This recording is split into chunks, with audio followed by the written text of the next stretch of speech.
people who come into lots of money suddenly through inheritance or a lottery win, about 70% of them have got rid of it all within a few years, right? Because they haven't become rich on the inside. Right. I decided I was going to write a book on being rich, and I wanted to meet billionaires who I could model, who I could study.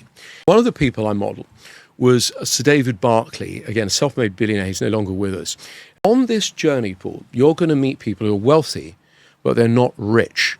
I said, what do you mean by that? He goes, they're constantly running from poverty. They never get to enjoy it. It's a great saying by Bob Marley. He said, some people are so poor, all they have is money. I didn't want to create more miserable millionaires. Yes. But people who were truly rich, sure, wealthy, but rich in every sense. And myself and my friend Michael Neal, we together worked on this and pulled it together and made it into a system. We did it on a group of, I think it was 12 people. Every one of them made more money, right?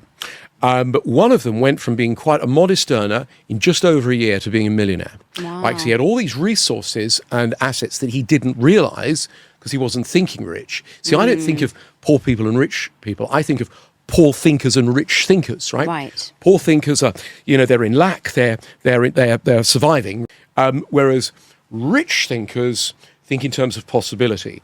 And, years ago, I was a poor thinker, and, I would... a bill would come through, how am I going to pay it? And I never thought in terms of possibility till I started reading self-help books, and I basically had a shift in my thinking and my behaviour and all sorts of stuff. And at that point, I suddenly started thinking in terms of possibility, and that's when my life changed immeasurably for the better.